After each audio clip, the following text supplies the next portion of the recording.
Hello everyone, मैं Indu Aseri government college Abu road से। आज के इस वीडियो में हम बात करेंगे परिवर्तनशील अनुपातों के नियम के बारे में।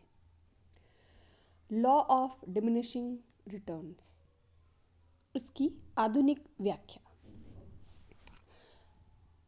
प्रतिष्ठित जो अर्थशास्त्री थे वो उत्पत्ति के ह्रास नियम को कृषि पर लागू होने वाला मानते थे, लेकिन जो आधुनिक अर्थशास्त्री थे उन्होंने ये कहा कि उत्पत्ति ह्रास नियम व्यापक नियम है, यह केवल कृषि पर लागू नहीं होता। यह नियम एक प्राविधिक सिद्धांत है।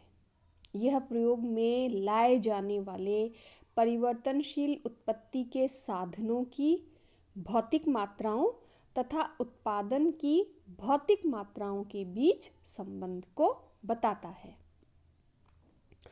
इस नियम को आधुनिक अर्थशास्त्रियों ने अनुपातों का नियम, प्रतिफलों का नियम, सीमांत उत्पादकता ह्रास नियम कहा। प्रोफेसर बोल्डिंग ने इस सिद्धांत को गिरती हुई सीमांत भौतिक उत्पादकता का सिद्धांत कहा। प्रोफेसर सैमुअलसन, जॉन रॉबिन्सन ने इसे पुराने ही नाम से उत्पत्ति ह्रास नियम या ह्रासमान प्रतिफल के नियम की संज्ञा दी। इस सिद्धांत की परिभाषाओं को देखा जाए तो हम सबसे पहले परिभाषा लेते हैं श्रीमती जॉन रॉबिन्सन की। उन्होंने ये कहा, उत्पत्ति ह्रास नियम यह बताता है कि किसी एक उत्पत्ति के साधन की मात्रा को स्थिर रखकर यदि अन्य साधनों की मात्रा में उत्तरोत्तर वृद्धि की जाए तो एक बिंदु के बाद घटती हुई दर से वृद्धि होगी। इसी तरह प्रोफेसर बेनहम ने अपनी परिभाषा दी कि उत्पादन के उपादानों के किसी एक संयोग में ज्यों-ज्यों किसी एक उपादान का अनुपात बढ़ाया जाता है, एक सीमा के बाद उस उपादान का सीमांत और औसत उत्पादन घटने लगता है। ये भी स्पष्ट परिभाषा है। प्रोफेसर स्टिगलर जो है वो बोलते हैं कि यदि उत्पादन के अन्य साधनों की मात्रा को निश्चित रखकर किसी एक साधन की मात्रा समान परिमाण में बढ़ाई जाए तो उससे जो उत्पादन में वृद्धि होगी वह एक सीमा के उपरांत घटती हुई होगी। बोल्डिंग ने अपनी परिभाषा इस प्रकार दी कि जैसे जैसे हम किसी एक आदान जिसे अन्य आदानों की स्थिर मात्राओं के साथ मिलाया जाता है कि मात्रा में वृद्धि करते जाते हैं, वैसे वैसे परिवर्तनशील आदान की सीमांत भौतिक उत्पादकता अनंततः अवश्य बढ़ती जाती है। श्रीमती जॉन रॉबिन्सन ने जो है वो उत्पत्ति के एक साधन को स्थिर रखकर अन्य साधनों को परिवर्तनशील मानते हुए इस सिद्धांत को दिया। प्रोफेसर बेनहम अन्य साधनों को स्थिर रखकर केवल एक साधन में वृद्धि को सीमांत उत्पादन के लिए कैलकुलेट करने के लिए काम में लेते हैं। स्टिगलर और बोल्डिंग जो है वो अन्य साधनों को स्थिर रखकर केवल एक साधन को परिवर्तनशील मानते हैं। तो इस तरह से इस सिद्धांत को यदि हम एक उदाहरण, एक तालिका के रूप में तालिका से देखना चाहें कि इस सिद्धांत में किस तरह से सीमांत उत्पादन और औसत उत्पादन जो है वो बढ़ता है या घटता है, कुल उत्पादन की अवस्था क्या रहती है, उत्पादन की विभिन्न अवस्थाओं में तीनों किस तरह से रहते हैं, उत्पादन जो है किस तरह से हमें प्राप्त होता है, एक उदाहरण से हम इसे देखेंगे। लेकिन इससे पहले हम इसकी मान्यताओं को लेते हैं। परिवर्तनशील अनुपातों का नियम जिन मान्यताओं को लेकर चलता है उसमें पहली मान्यता ये है कि उत्पादन प्रक्रिया में एक उत्पत्ति साधन परिवर्तनशील रहता है जबकि अन्य स्थिर रहते हैं। दूसरी मान्यता है परिवर्तनशील साधन की समस्त इकाइयां होमोजीनियस है, समरूप हैं, एक जैसी है। तकनीकी स्तर में किसी तरह का कोई परिवर्तन नहीं होता है, आपको एक उत्पादन फलन दिया हुआ है। जो स्थिर साधन है वो अविभाज्य हैं, उनमें किसी भी तरह का कोई परिवर्तन नहीं होता है। विभिन्न उत्पत्ति के जो साधन हैं वो अपूर्ण स्थानापन्न है, उनमें पूर्ण स्थानापन्नता की विशेषता नहीं है, अपूर्ण स्थानापन्न वे होते हैं। इन मान्यताओं के दिए हुए होने पर यदि हम सीमांत, ये जो हमारा परिवर्तनशील अनुपातों का नियम सिद्धांत है, उसे अगर हम देखना चाहें तो हम कुछ जो है एक उदाहरण लेते हैं और उस उदाहरण के द्वारा हम इस सिद्धांत को देखते हैं। आप देखिए, आपके सामने एक तालिका है। इस तालिका में यहाँ श्रमिकों की संख्या दी हुई है। श्रमिकों की संख्या, श्रमिक परिवर्तनशील साधन है, इनकी संख्या धीरे धीरे बढ़ रही है। अगर एक श्रमिक का अगर आप प्रयोग करते हैं तो आपका कुल उत्पादन है 10, औसत उत्पादन भी 10 और सीमांत उत्पादन भी 10। जब आप स्थिर साधन के साथ श्रमिक की संख्या बढ़ाते हैं, उत्पादन के लिए श्रमिक की संख्या 2 करते हैं, तो आपका कुल उत्पादन 10 से बढ़कर 24, औसत उत्पादन आपका 12 और सीमांत उत्पादन, इन दोनों का अंतर 14 हो जाता है। जैसे जैसे हम श्रमिकों की संख्या को बढ़ाते हैं, श्रमिकों की संख्या के बढ़ाने से कुल उत्पादन बढ़ता है। एक बिंदु पर अधिकतम होता है, उसके बाद वो कम होने लग जाता है।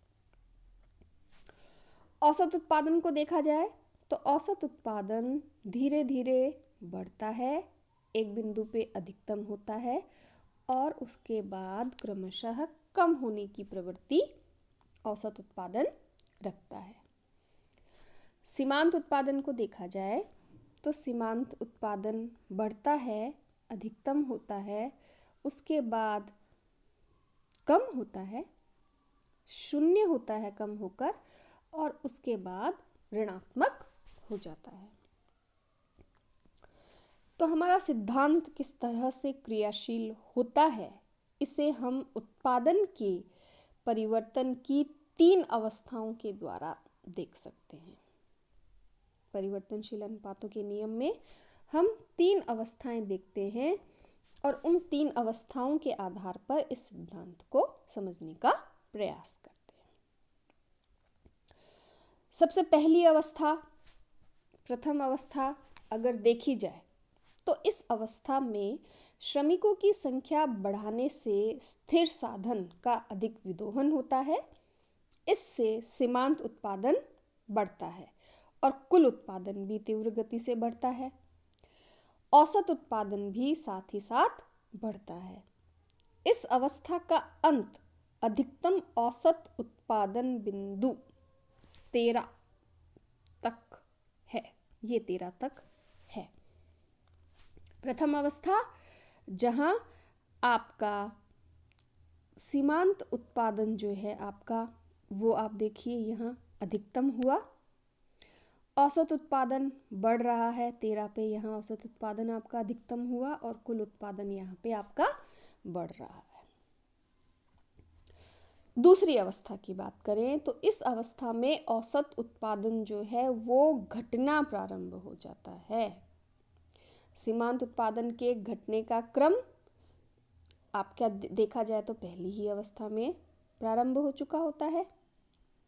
औसत उत्पादन सीमांत उत्पादन की अपेक्षा अधिक होता है तथा कुल उत्पादन बढ़ता रहता है। इस समय कुल उत्पादन बढ़ता है। कुल उत्पादन इस द्वितीय अवस्था में अधिकतम अपनी सीमा को प्राप्त कर लेता है। ये देखिए, अधिकतम 66 उत्पादन है, उस सीमा को प्राप्त कर लेता है। लेकिन इस द्वितीय अवस्था का अंत वहाँ होता है जहाँ सीमांत उत्पादन शून्य हो जाता है। जो प्रथम अवस्था थी वह अवस्था जहाँ खत्म हुई उस बिंदु पर आप देखिए औसत उत्पादन और सीमांत उत्पादन दोनों बराबर हैं, और द्वितीय अवस्था जहाँ खत्म हो रही है वहाँ सीमांत उत्पादन शून्य है। तृतीय अवस्था में सीमांत उत्पादन ऋणात्मक है, औसत उत्पादन घटता हुआ है और कुल उत्पादन भी घटता हुआ है। तो अगर अवस्थाओं के आधार पर बात की जाए तो जो प्रथम अवस्था है उसमें कुल उत्पादन बढ़ ही रहा है, औसत उत्पादन भी बढ़ रहा है और सीमांत उत्पादन जो है वो बढ़कर गिरना प्रारंभ हो गया है।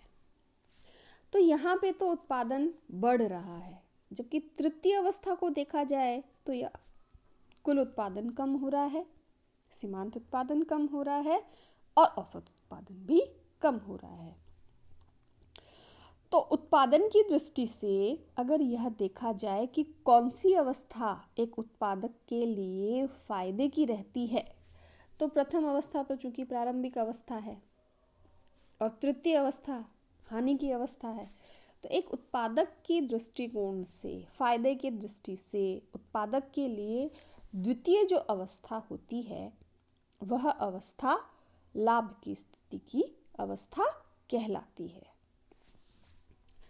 इसे हम एक रेखा चित्र के द्वारा देखें, जो हमारी तालिका है इसे अगर रेखा चित्र में निरूपित किया जाए तो आप देखिए इस रेखा चित्र में कुल उत्पादन बढ़ता हुआ है।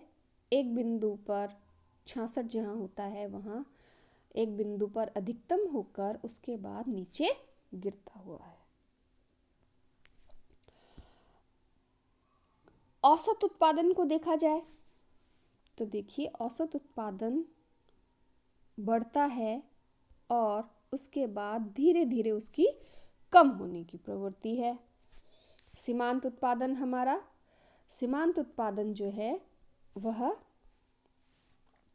तीव्रता से बढ़ता है और फिर कम होने लग जाता है।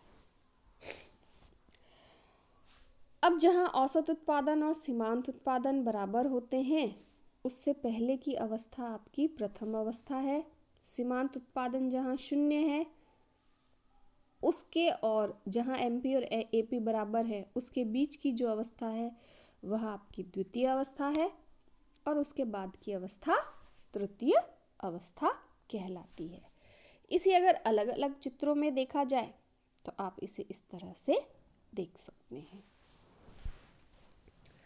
देखिए ये आपका कुल उत्पादन है, यहाँ सीमांत उत्पादन बढ़कर कम होता है, ये आपका औसत उत्पादन वक्र है। जहाँ सीमांत उत्पादन शून्य है वहाँ कुल उत्पादन अधिकतम कहा गया है।